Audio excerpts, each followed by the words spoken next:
नमस्ते।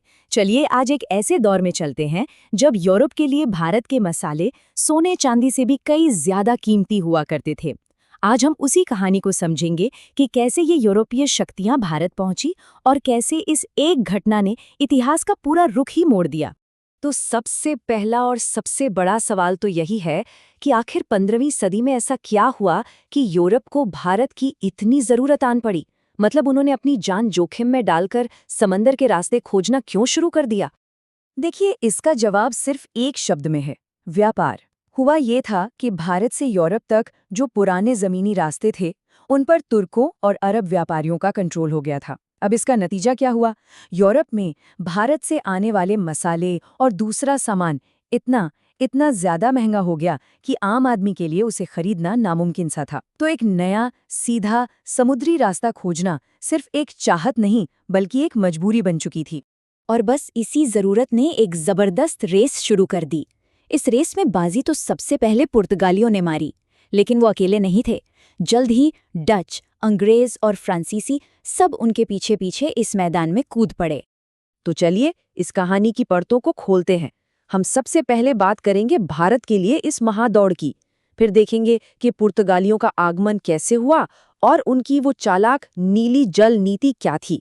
इसके बाद जमीन पर कब्जे की कहानी, फिर नए खिलाड़ियों के आने से मुकाबला कैसे बढ़ा और आखिर में भारत पर पुर्तगालियों ने क्या छाप छोड़ी। तो हमारी कहानी का पहला अध्याय शुरू होता है एक हिम्मत भरी कोशिश से। भारत के लिए सीधे समंदर का रास्ता ढूंढने की जबरदस्त दौड़। जरा इस टाइमलाइन पर नजर डालिए। 1487 में बार्थोलोम्यू डियाज अफ्रीका के दक्षिणी कोने तक पहुंचकर एक उम्मीद जगाते हैं और ठीक 11 साल बाद 1498 में वास्को डी गामा उसी रास्ते से आगे बढ़कर भारत के कालीकट तट पर पहुंच जाता है और इतिहास बन जाता है। और देखिए रफ्तार कितनी तेज थी। कुछ ही साल में 1503 तक पुर्तगालियों ने कोचिन में अपनी पहली फैक्ट्री भी लगा दी। वास्को डी गामा का भारत पहुंचना सिर्फ एक यात्रा का अंत नहीं था, ये तो एक नए युग की शुरुआत थी। चलिए अब उस पल को थोड़ा और करीब से देखते हैं जिसने सब कुछ बदल दिया। 17 मई 1498, ये तारीख इतिहास की किताबों में हमेशा के लिए दर्ज हो गई। एक गुजराती व्यापारी अब्दुल मजीद की मदद से वास्को डी गामा का जहाज कालीकट पहुंचा। वहां के जो शासक थे जमोरिन, उन्होंने इन मेहमानों का स्वागत तो किया, पर उन्हें शायद ये अंदाजा था कि ये मुलाकात भारत के भविष्य को हमेशा के लिए बदलने वाली है। और अब बात करते हैं मुनाफे की, और यकीन मानिए ये आंकड़ा होश उड़ाने वाला है। वास्को डी गामा जो भी मसाले यहाँ से वापस यूरोप ले गया, वो उसकी पूरी यात्रा पर आए खर्चे से ठीक 60 गुना ज्यादा कीमत पर बिका। सोचिए, 60 गुना। अब इतना बड़ा मुनाफा देखने के बाद पुर्तगालियों को ये तो समझ आ गया था कि ये सोने की चिड़िया है, तो इसे पकड़कर रखने के लिए उन्हें एक बहुत ही तगड़ी रणनीति चाहिए थी और उन्होंने एक जबरदस्त मास्टर प्लान बनाया भी। इस प्लान का नाम था ब्लू वाटर पॉलिसी और ये दिमाग था उनके पहले गवर्नर फ्रांसिस्को डी अल्मेडा का। इस पॉलिसी का लक्ष्य एकदम साफ था, हिंद महासागर के बेताज बादशाह बनना।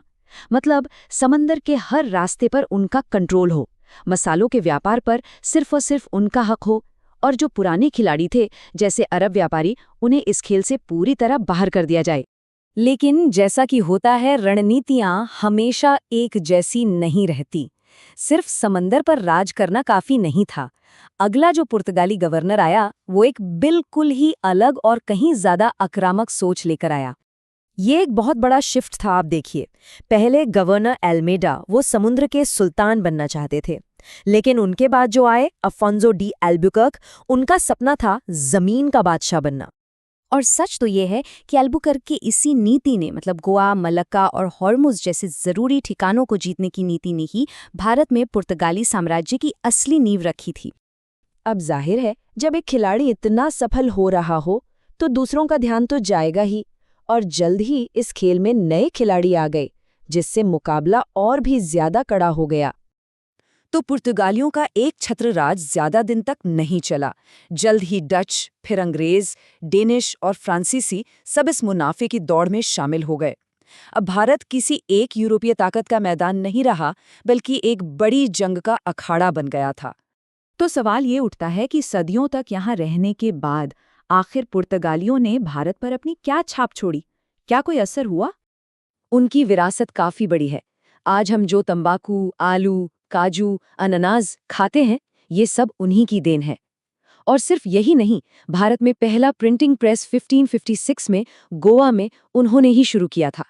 साथ ही जहाज बनाने की नई तकनीक और आर्किटेक्चर पर भी उनका गहरा असर पड़ा। और एक और दिलचस्प बात, वो पहले यूरोपीय थे जो भारत आए और सबसे आखिर में 1961 में यहाँ से गए। और जाते जाते आपके लिए एक सवाल छोड़ जाता हूँ। जरा सोचिए, अगर पुर्तगाली अल्मेडा की ब्लू वाटर पॉलिसी पर ही टिके रहते, मतलब सिर्फ व्यापार करते, जमीन पर कब्जा करने की तरफ कभी बढ़ते ही नहीं, तो क्या भारत का इतिहास वैसा ही होता जैसा आज हम जानते हैं? इस पर विचार जरूर कीजिएगा।